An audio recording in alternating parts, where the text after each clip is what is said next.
Does anybody object, by the way? Anyone object to this being recorded? No, I don't think so. Okay. You might just, set an intention. It's all there. Okay. Yeah, yeah. So, well, we'll just go ahead and get started. I think we don't have to do prayers because they're all in there. So just we'll get going right away. There, you're in there. What? They're in what's the there you're talking about? In the meditation. I see. It's all part. It's that the particular meditation includes all of those prayers. So we can just do that. Is there a document that people could? No, there's not a document. It needs to be edited, and Okay. so it's just a listening and following. That's all. I see. Yeah. Okay. It's just All following right. through the So, but meditation. it will be on our website. It will. I'm planning to make a recording of this, and after the document is all edited properly, then put the recording and the document up on the website. What do you recommend for people who, for example, wanted to start this as soon as tomorrow? Listen to the recording. They could listen to the recording, but we'd have to Okay, I'll upload it. All right, that's the business. Okay. Okay, I'm going to share the screen. No, I don't need to share the screen. We can just go. Okay. Okay, so this practice is based on some really traditional practices that are or considered to be preparations for a meditation session, but they are a meditation session in themselves, and they cover a lot of the Buddhist, the Tibetan Buddhist path, particularly the Mahayana path, and everything that's in there. Everything in the meditation is a very concise presentation of the Mahayana path. So it's very valuable to do these. So these are this very traditional, what this is based on. But over the years, we've studied with various monks. Geshe Drakpa asked us to memorize these preparatory practices, which we did. And then over the years, Venerable Robina Courtin has had a big influence. Her teacher, Lama Yeshe, has had a big influence on me. Geshe Nima has had a big influence. His Holiness, the Dalai Lama, has had a big influence. So there's many over the years. As I was doing this meditation myself, I would bring in all of these other teachers' views on this, and then try to make it work for my Western mentality. So this is what this is. This is basically these are part of the preparatory practices, what we're going to do here, but it's a karmic purification practice. So I'll start with a kind of a opening intention. Gentlemen, you're just basically going to guide this. This is just guided. Once we get going, we're going. Okay. Yeah. Okay. So here we go. So we can hopefully be done, in an hour. Okay. This is a daily practice to purify negative karma and develop root virtues. Root virtues are virtues that, through your practice, you sort of start to putting into your mind stream various virtuous thoughts. And the more you do it, the more those thoughts become habitual in your mind stream. This is this ongoing thing. And so they then begin to take root, these virtuous thoughts, and they grow stronger and stronger. So that's what we're trying to develop, these root virtues, and to purify our negative karma. So here is an opening kind of prayer. I bow down in devotion, respect, and gratitude to the entire lineage of venerable spiritual masters. Like a human chain that forms a rescue team from the shore into the sea to save someone who is being pulled away by a powerful undertow, the lineage of venerable spiritual masters reaches across space and time to rescue those who are being pulled into the sea of cyclic existence and its suffering by the powerful currents of ignorance, self-grasping egoism, afflictive emotions, and their resulting karma.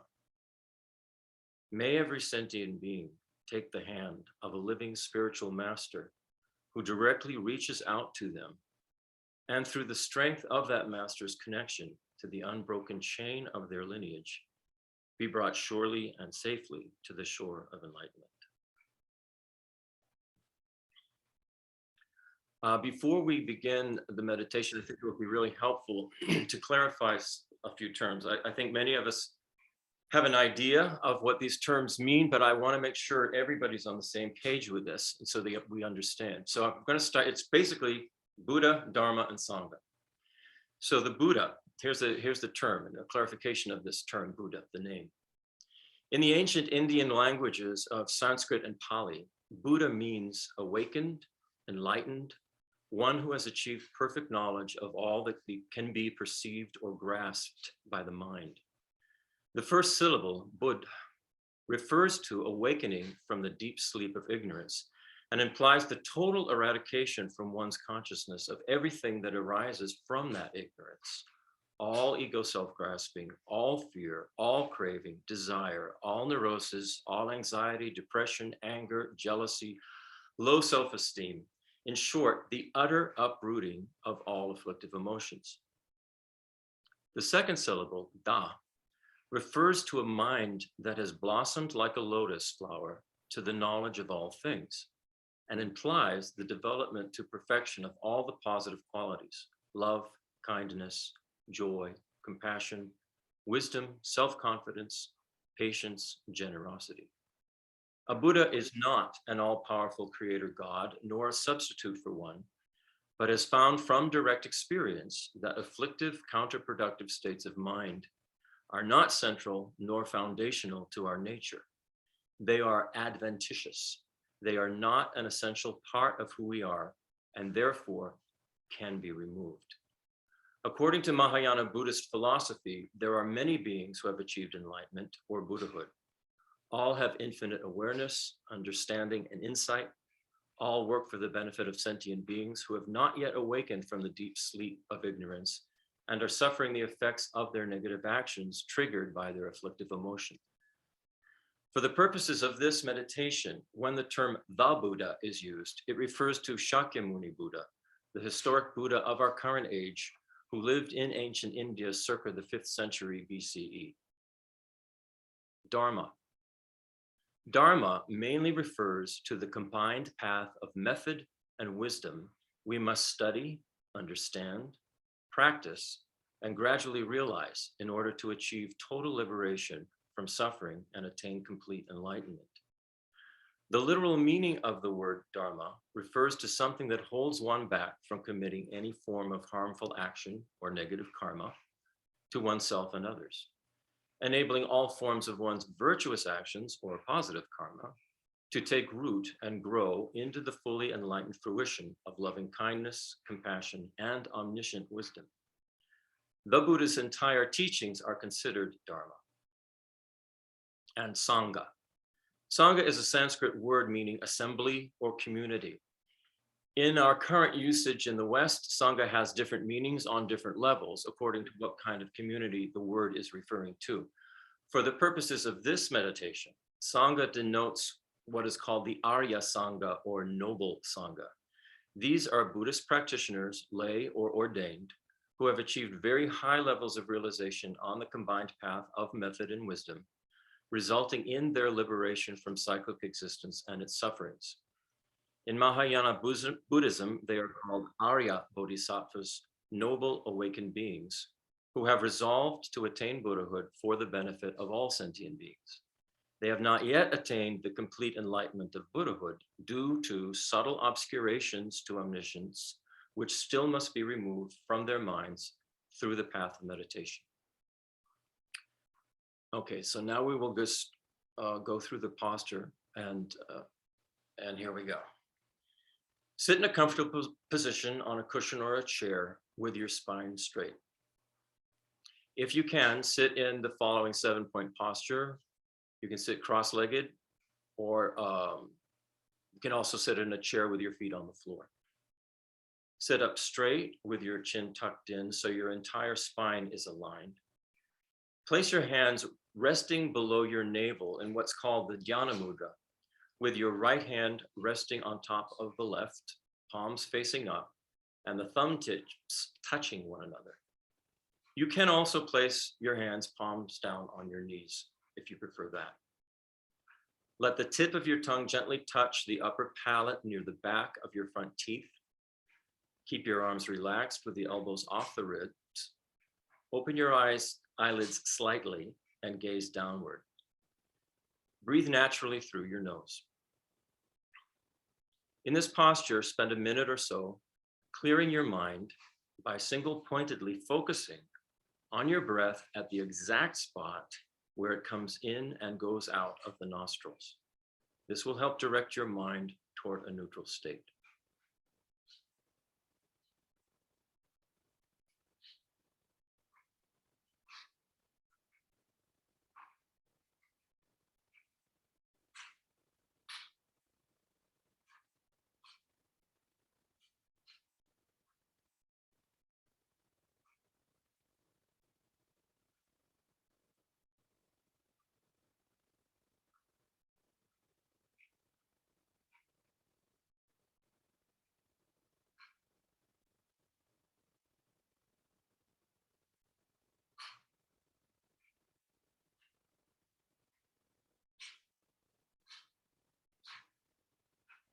After doing this, continue to breathe naturally. Imagine a luminous clarity filling the entire space in front of you. Think of this luminous clarity as the pure, enlightened, conscious presence of the Buddha. As you breathe in slowly and deeply, feel that the Buddha's consciousness is connecting with yours. As you breathe out, feel that your consciousness is connecting with the Buddha's. Do this several times.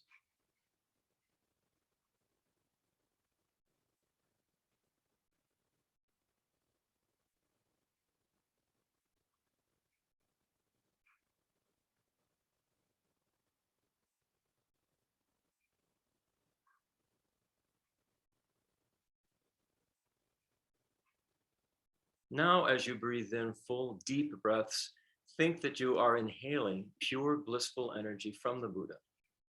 Imagine that this blissful energy enters through your right nostril if you were male, or your left nostril if you were female.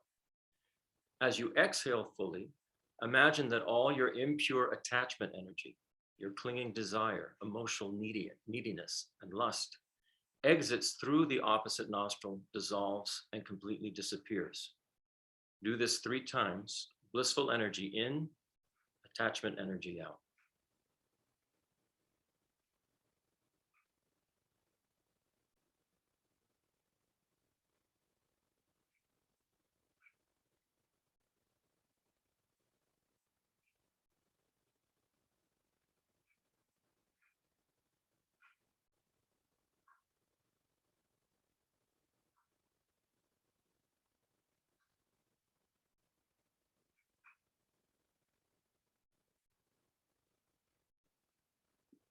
Now do the reverse. With full deep breaths, breathe in pure blissful energy through the left nostril if you are male, or your right nostril if you are female. As you exhale through the opposite nostril, think that all your impure aversion energy, your anger, fear, self-loathing, exits, dissolves, and completely disappears. Do this 3 times.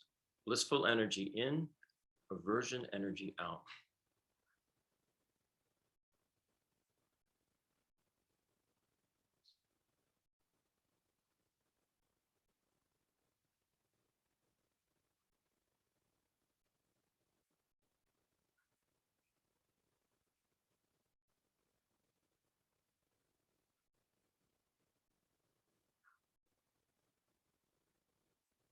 Finally, with full deep breaths, breathe in pure blissful energy through both nostrils.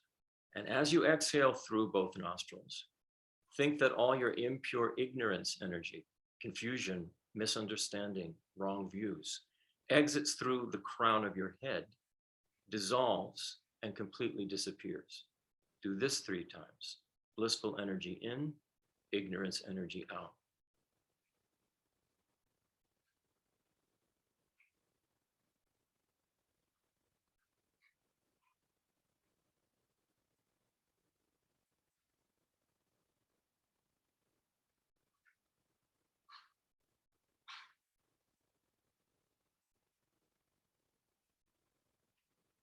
In total, this makes 9 rounds.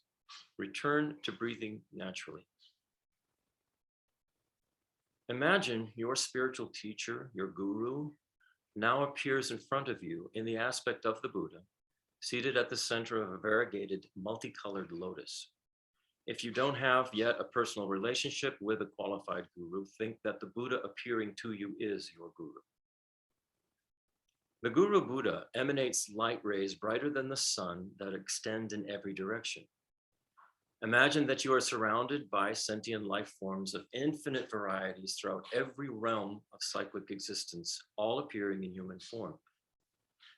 As you and the countless sentient beings around you look to the Buddha for refuge and safe direction, the light rays from the Buddha enter your beings, purifying and removing all obstacles to receiving direction and inspiration from the Buddha, practicing and realizing the Dharma, and receiving the expert help and guidance of the Sangha.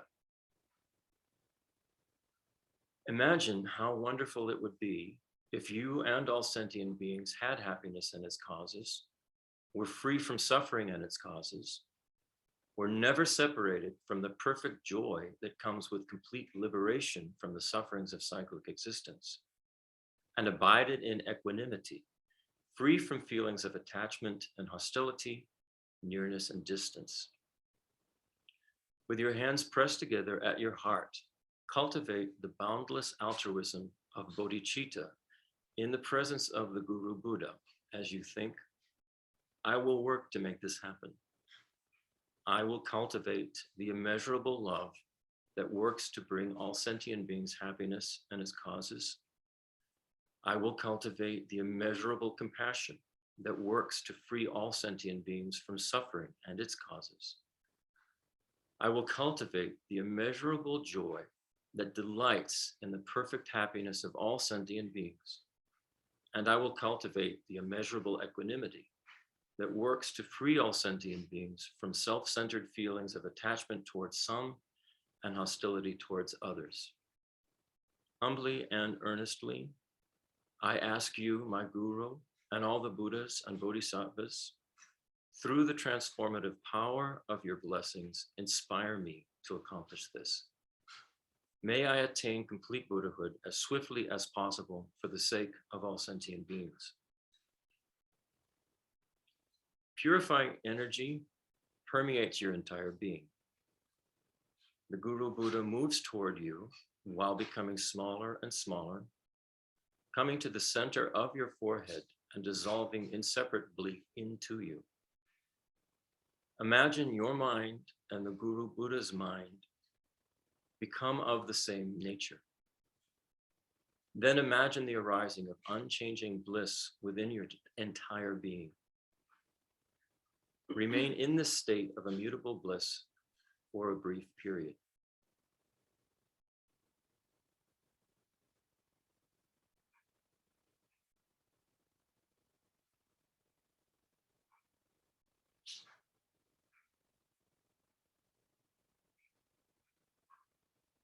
Begin now to visualize what is called the merit field. Imagine the object of your blissful awareness is limitless, clear space that surrounds you in every direction. As if a reflection of your mind is projected into that clear emptiness, imagine you are standing in a gorgeous green meadow that sparkles like jewels all around you. In the sky before you, the Guru Buddha, embodiment of the Buddha, Dharma, and Sangha, emerges like a rainbow. Brilliant in color, the Guru Buddha is seated at the center of a variegated lotus and radiates slender beams of light of the 5 stainless colors, blue, white, red, green, and yellow. These beams of light energy extend in all directions like rays of multicolored sunshine. As you breathe in, feel the energies of these stainless colors absorbing into you, connecting with and purifying the same subtle energies that exist in you. As you breathe out, feel that your purified subtle energies reach out and connect with the Guru Buddha in the sky before you.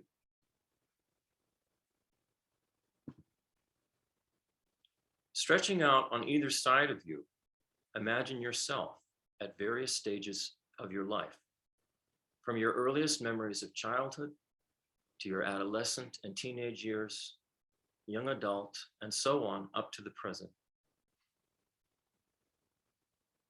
As you take a few moments to observe these aspects of your personal past, notice the range of thoughts and emotions that arise in you. Without dwelling on any of these thoughts and emotions, simply recognize them as contributing to who you are right now. Your actual past no longer exists, but the thoughts, emotional energies, and related actions you have taken in the past have resulted in a flow of habitual propensities and karmic imprints in your mind stream that you continuously carry with you, like programming, into your present consciousness and form. In the same way, you have amassed strong karmic imprints and habitual propensities from your past lifetimes. Though you may not remember those lifetimes, you are carrying the subtle imprints of programming from them into the consciousness and form of this lifetime. Imagine now all the conscious life forms you have had the experience of being since beginningless time in cyclic existence. They stretch out behind you and your present life, as numerous and vast as the atoms of the universe. Visualize all of them appearing in human form with minds that can comprehend the Dharma. These countless lifetimes, along with your present lifetime, represent your entire experience of cyclic existence that has brought you to this very moment. As you breathe in and out, feel that your entire experience of beginningless existence breathes in and out with you, making a deep and strong connection with the purifying energies of the Guru Buddha in the sky before you.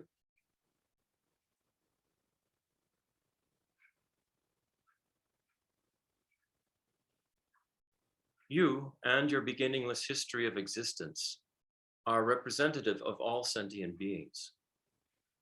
Like you, all sentient beings have struggled for lasting happiness, but have experienced disappointment and suffering over and over again.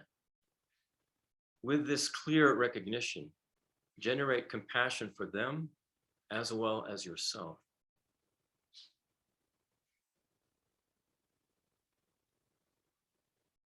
In every worldly realm and every period of time, there are enlightened beings abiding in every direction who are working to benefit you and all sentient beings.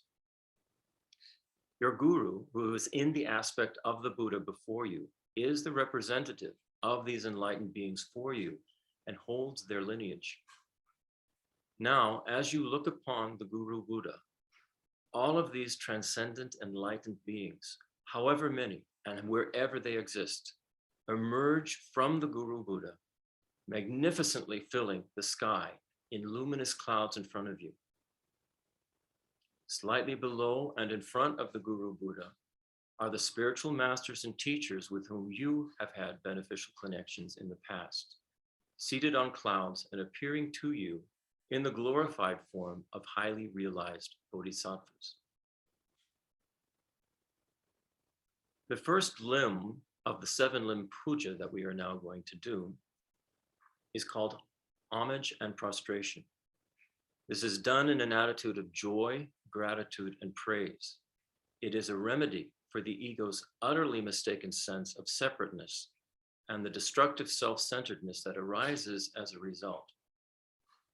As all the aspects of your beginningless existence stand in reverent awe before this brilliant host of Buddhas and Bodhisattvas, address them in your mind with the following words. To all you powerful, fearless, and noble wisdom beings, Buddhas of the past, present, and future who are found in every direction of the universe. I pay homage to each and every one of you with purified body, speech, and mind. As you look upon the Buddhas in the merit field before you, think of their great compassion that causes them to emanate innumerable kinds of bodies and forms simultaneously to help liberate you and all beings from suffering.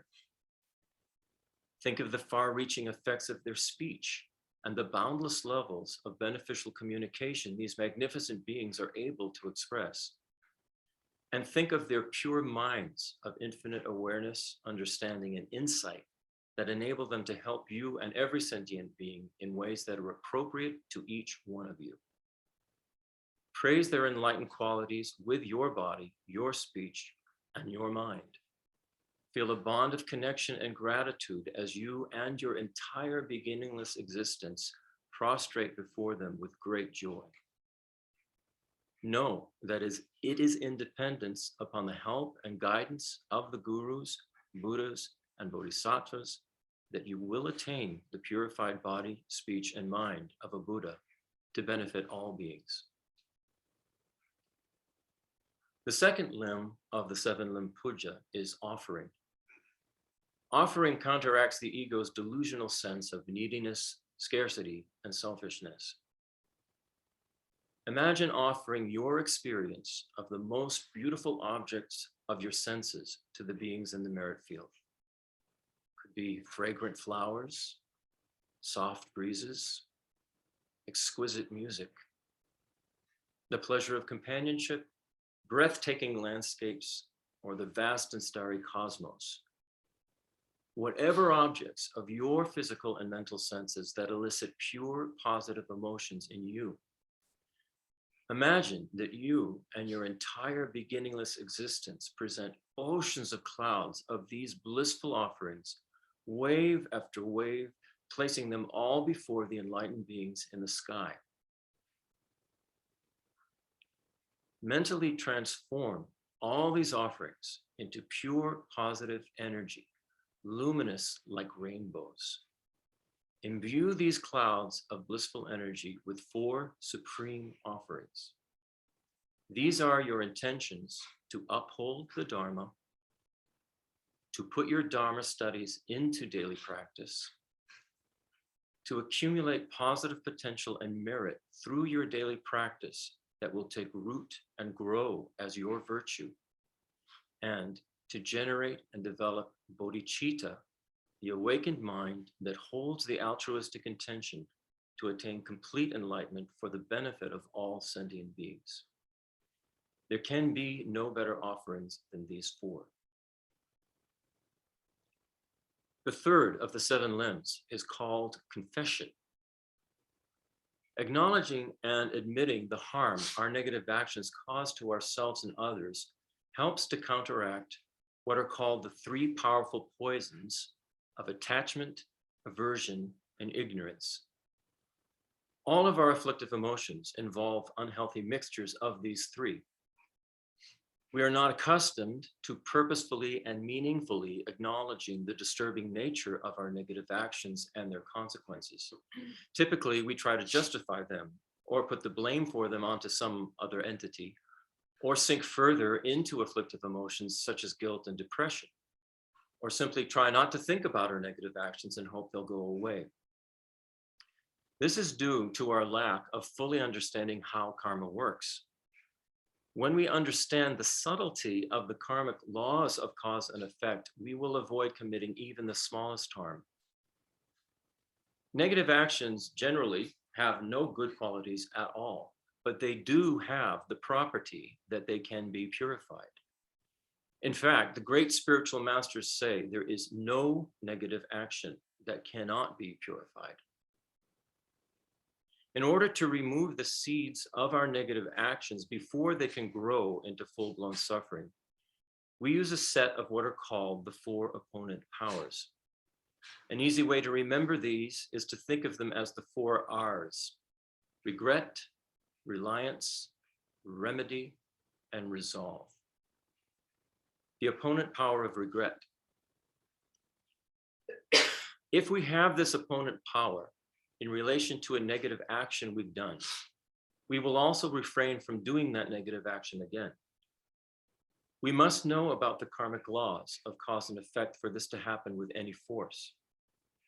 Suppose 3 people have unwittingly ingested the same poison. One of them dies. One becomes extremely ill, and one has not yet suffered any ill effects.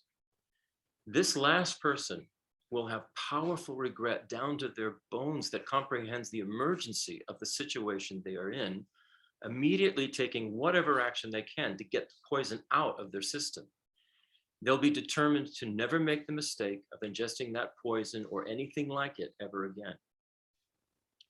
Because of our primordial ignorance, we sentient beings throughout our collective histories over beginningless time have all unwittingly accumulated the same seeds of negative actions which resemble the poison.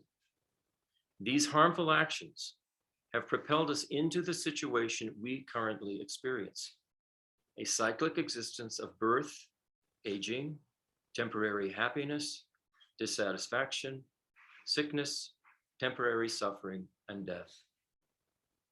The only way we can liberate ourselves from this self-perpetuating cycle of captivity is to see it for what it is and do something about it. Like the person who ingested poison in the metaphor, we use the opponent power of regret that comprehends the danger of what we are doing to ourselves as well as others.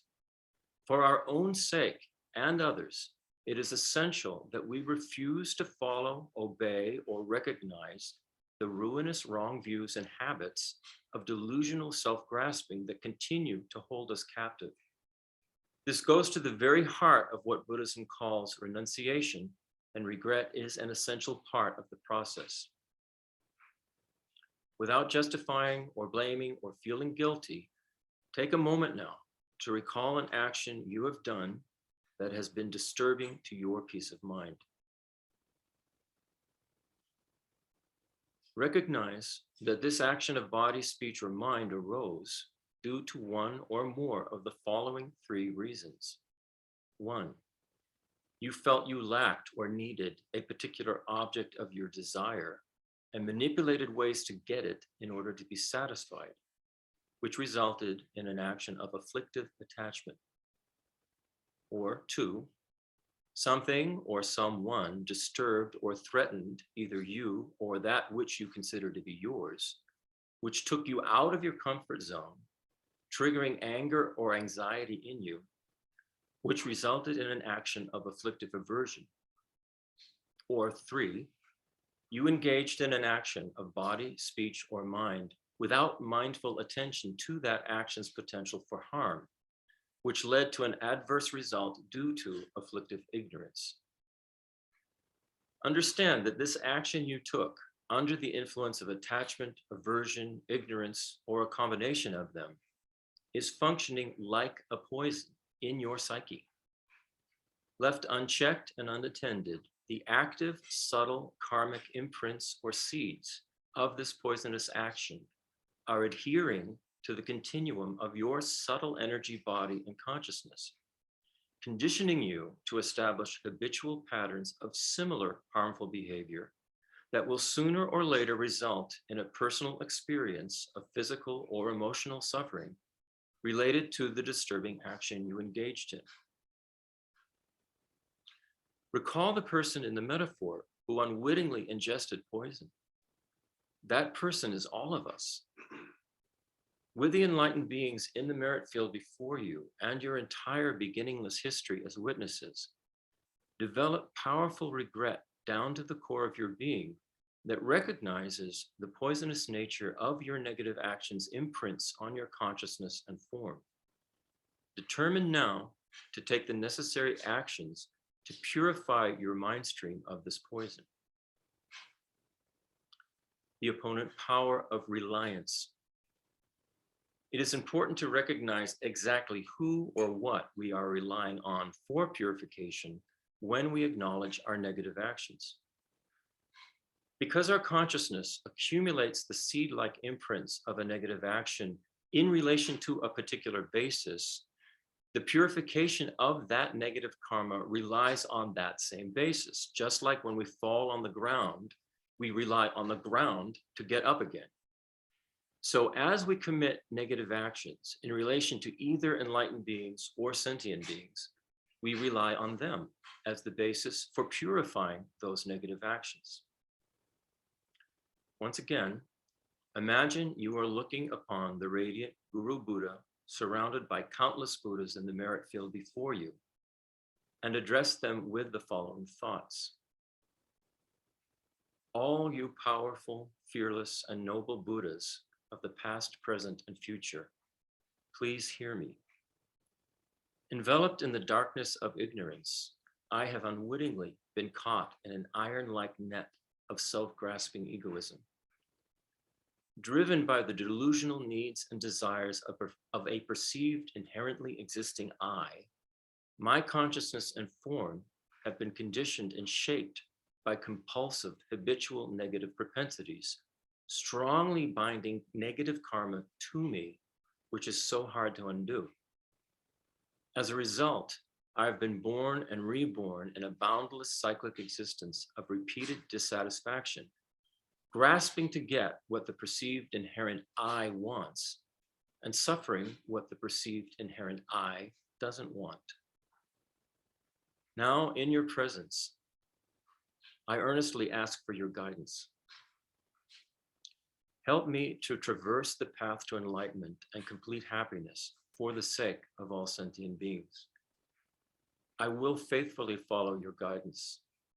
I will put your instructions into practice, and I will rely on you with every step I take.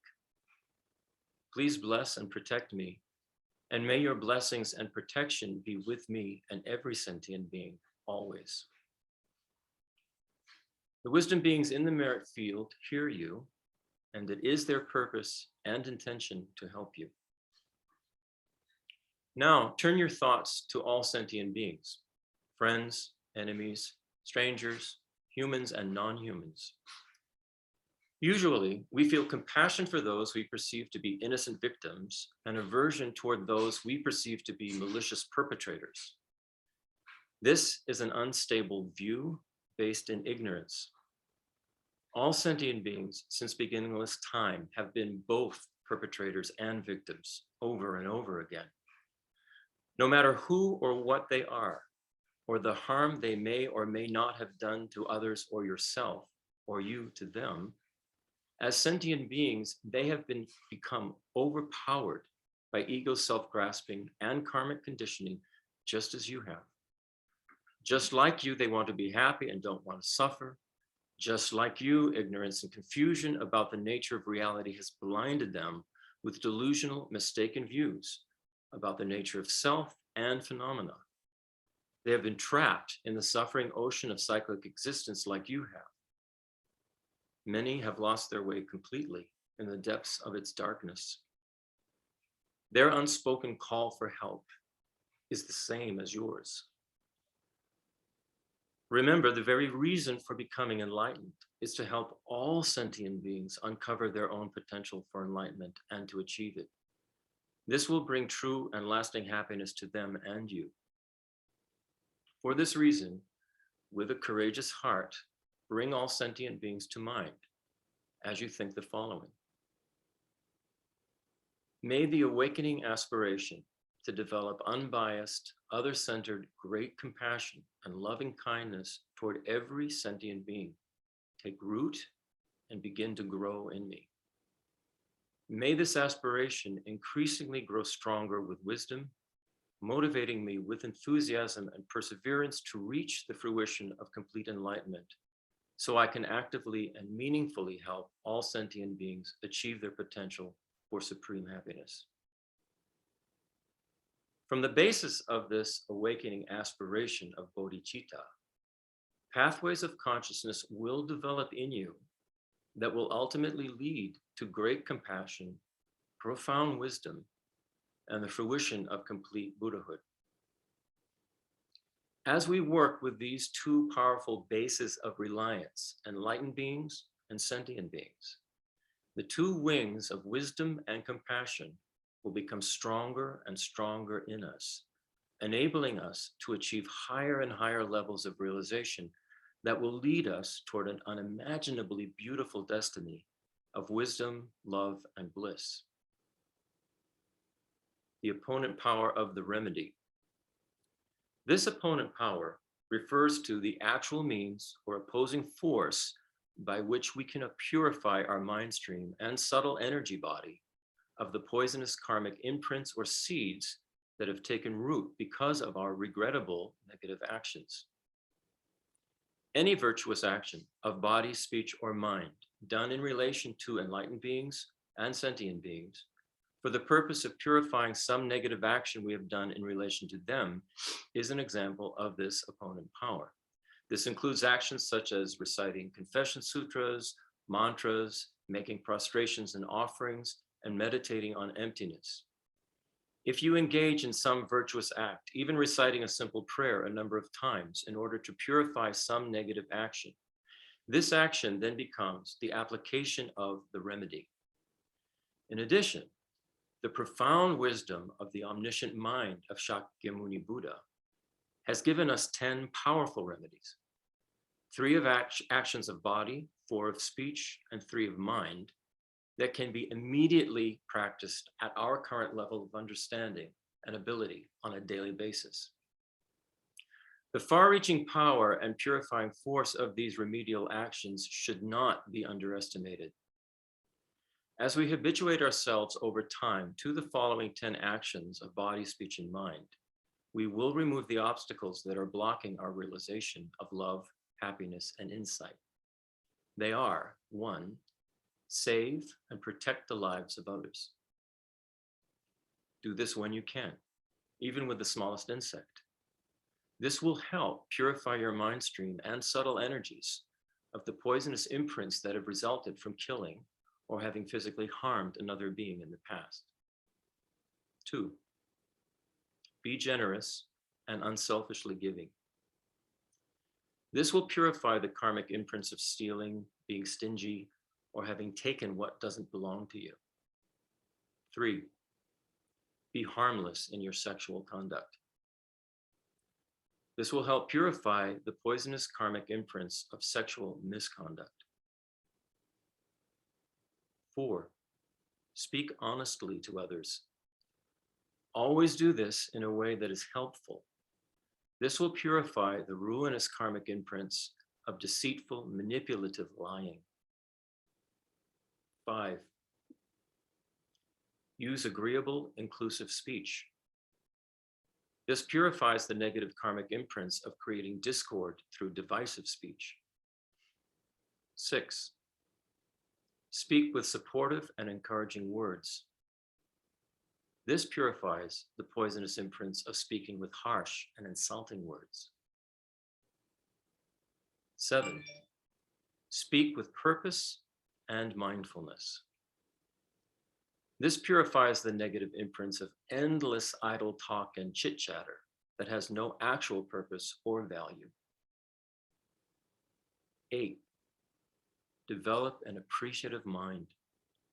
Take pleasure in others' good fortune, circumstances, and qualities. This will purify the poisonous karmic imprints of having a jealous, covetous mind. 9, develop the intention to always be of help. This purifies the poisonous karmic imprints of intending harm. And 10, meditate on the correct views of emptiness, dependent arising, and karma. This will purify the poisonous imprints of ignorance and the ego's delusional wrong views. Ultimately, this last one is the most important of the 10 actions because all of our suffering arises from our mistaken views of how we exist and the nature of reality. Taken as a whole, these essential remedial actions of body, speech, and mind are referred to as the 10 virtuous actions, which function as the antidote to what are called the 10 non-virtuous actions. The ultimate remedy is the Dharma. Listen to the Dharma, study the Dharma, practice the Dharma, meditate on the Dharma, until the Dharma becomes a powerful habitual propensity in your mind stream, determining and regulating every action of your body, speech, and mind. And the last opponent power, the power of resolve. The Tibetan master Tsongkhapa states that the power of resolve means to actually restrain yourself from the 10 non-virtuous actions. In the Sun Essence Sutra, the Buddha says that restraining from these non-virtuous physical, verbal, and mental actions will destroy all karma, afflictions, and obscurations to the Dharma teachings. The resolve to not commit a negative action again must be extremely firm. Moreover, the development of this resolve depends on that first opponent power of regret. In Liberation in the Palm of Your Hand, the revered Tibetan Lama Pabongka Rinpoche presents a way of gradually training in the power of resolve. The actions we are in danger of doing, such as using harsh words or lying, also threaten to give the lie to our resolve to never do these things again. If we don't resolve to exercise restraint, the 4 opponent powers aren't complete. So at the outset, we should abandon to the very root the things we can abandon to their very root. There will still be some things we can give up for maybe a month. Others we can give up for only a week. But if we decide each day we can stop doing some of these things, we will then stop doing these things that we can stop for that day. Perhaps the next week we'll be able to stop doing these things for 2 days. The point of training in this way is so that we can break the continuity of our strong habitual negative actions gradually over time. This is a particularly skillful means and a practical instruction given to Pabongka Rinpoche by his own guru. The 4th of the 7 limbs is called rejoicing. Rejoicing is a bodhisattva's practice, and if it is done well, there is no better way to build up our accumulations of merit and root virtues. There are 2 ways to meditate on this limb: rejoicing over your own virtue and rejoicing over the virtue of others. To rejoice over your own virtue, the first step is to infer from the conditions of your present life that you must have done something good in your past lives. Because out of all the conscious life forms that exist in all the realms of all the worlds, here you are with a human rebirth. Not only do you have a reasonably good human body and brain, but look at the favorable conditions you now have for Dharma practice that make your current human life extraordinarily meaningful. Think over and over again, in my rebirths before this one, I must have upheld my ethics, practiced generosity, patience, and enthusiastically worked at developing my good qualities. Because you had the clarity in a previous life about how to do something meaningful for yourself, your present life is this magnificent, optimum, precious human rebirth. Rejoice in that. By observing your behavior now, you'll be able to infer what your next rebirth will be like. The next step in rejoicing over your own virtues is to rejoice over the virtues of your present life. Recall all the virtuous things you have personally done, any prayers and practices, any generosity, any service you've done or help you've given, any skills or talents you have developed that have benefited others, and any ethics you have upheld. Rejoice over these things without a sense of arrogance. When we rejoice over our own virtues in this way, we enhance our existing merit. If we increase our virtues, we will receive everything from optimum rebirths as humans to our enlightenment. The second way to meditate on this limb is to rejoice over the virtues of others. This means rejoicing over the virtues of your enemies, friends, and strangers, or over the virtues of the Buddhas, your gurus, bodhisattvas, spiritual practitioners, and over the deeds of any past spiritual masters and saints who have benefited others with the lives they lived. But to do this properly, Our rejoicing must be that of a bodhisattva, done with the desire to be of benefit. Bring to mind any conscious being other than yourself, human or otherwise. This could be a being you know and have interacted with, a being you know of, but have never had any personal interactions with, a being you don't know at all, and for whom you have only a peripheral awareness. This could be an individual you think of as an enemy, a friend, or a stranger. In short, this being could be anyone from a Buddha to a politician, to your mother, or to a mouse. It's your choice. Bring this conscious being clearly to your mind, as if they were directly in front of you. Focus on how this being is like you in that they wish only for happiness and have no wish for suffering. Realize that your actual enemy is your own untamed anger, hatred, and fear. That the most powerful force you have is your own loving kindness, compassion, and wisdom. And that the greatest obstacle to experiencing your true nature is your own self-grasping ego that ignorantly thinks it somehow exists separately from everything else. Look upon the being before you with the wish that all beings may have happiness and complete liberation from the sufferings of cyclic existence.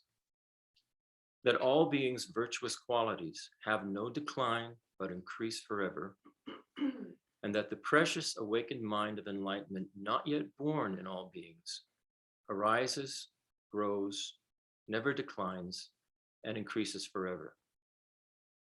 Rejoice in any of the virtuous qualities you can recognize in the being you've brought to mind, and rejoice in the unlimited positive potential that exists in the very nature of their beginningless consciousness. Finally, feel gratitude toward this being for providing you with the actual basis that enables you to awaken your loving kindness, your compassion, and your aspiration to become enlightened for the benefit of all beings. If we do this meditation frequently over time with many different kinds of beings, we'll notice how our view of others begins to change. When we rejoice over the virtues of others, we develop and increase our merit. Nothing would make our gurus, the Buddhas, and the Bodhisattvas happier than to see us increase our merit and root virtues in this way. The fifth of the 7 limbs is requesting the wheel of Dharma to be turned. This means that we're asking our gurus and all the Buddhas and Bodhisattvas to continue to teach and transmit the Dharma until all sentient beings have attained complete enlightenment. Visualize a 1,000-spoked wheel of golden light that brightly illuminates the environment that surrounds you. This represents the entire teachings of the Buddha.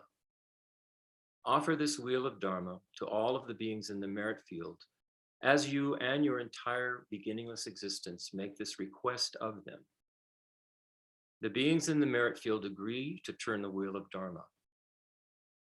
This request purifies the non-virtues of abandoning the Dharma.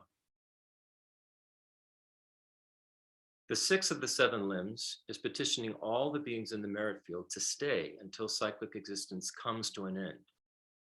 Imagine your entire being makes this earnest request for the benefit and joy of all beings, and that the beings in the merit field consent to stay. Requesting your gurus to live long and remain with you in this way purifies the negativities of disturbing their minds. The last of the 7 limbs is the dedication of one's merit. It is vital to do this. We are dedicating our root virtues so they will not run out. We are dedicating them to our complete enlightenment for the sake of all sentient beings.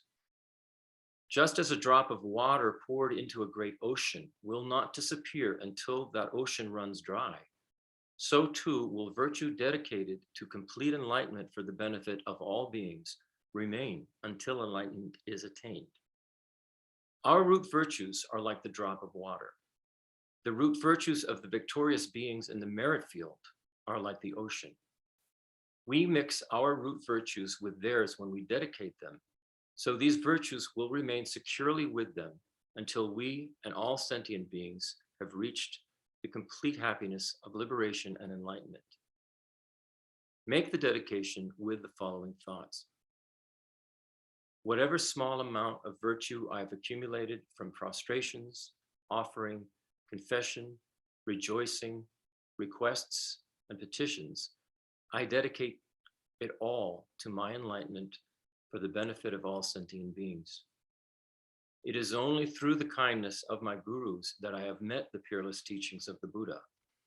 Thus, I dedicate all merit so that all sentient beings in the future may be guided by kind and holy gurus. Now make an offering of a world mandala to the Guru Buddha and all the beings in the merit field. Imagine a universe in which all consciousnesses and appearances are completely purified and functioning in a perfectly balanced system of interdependence. Visualize this in the form of a beautiful circular mandala that is placed before the Guru Buddha in the merit field. Imagine you and your entire beginningless existence offer the mandala to all beings in the merit field with the following prayer. Zajipa ki jokshin me to, Dram ri ram ling ji, ni de gen pa di, sangye jing du mi de ulwa ki, drokun nam dak shin la, chapa sho. The world mandala melts into light and dissolves into the heart of the Guru Buddha as you say, Idam Guru Ratna Mandala Kam Niryatayami. Your countless past lifetimes, along with your present lifetime, dissolve back into you. All the Buddhas and Bodhisattvas in the merit field melt into light and dissolve into the Guru Buddha. As you once again stand in the sparkling green meadow, make the following supplication to the radiant Guru Buddha in the sky before you. I take refuge in the Guru Buddha, Dharma, and Sangha. Please bless my mind stream. May all wrong thoughts which hinder progress on the path to enlightenment cease and not generate further in the mind streams of myself and others. May we easily develop in our mind streams every sort of right thought that helps us progress on the path. Please bless us so all internal and external hindrances to realizations on the path are completely pacified. Magnificent precious root Guru, please stay in the lotus of my heart, care for me with great compassion, and bestow realizations of body, speech, and mind. Light comes from the Guru Buddha, purifying you so that your body becomes like clear light. You feel that all external and internal obstacles in this life and your past lives are pacified. Then the Guru Buddha becomes smaller and smaller as he comes to the crown of your head. He enters the central channel at your crown and comes to your heart where there is an open lotus. He takes his seat upon the lotus, which closes very tightly around him, and you keep in your heart the entire path to enlightenment in the form of your spiritual guru. And I'll close with some advice from His Holiness, the Dalai Lama, to Western students. It's called Never Give Up. No matter what is going on, never give up.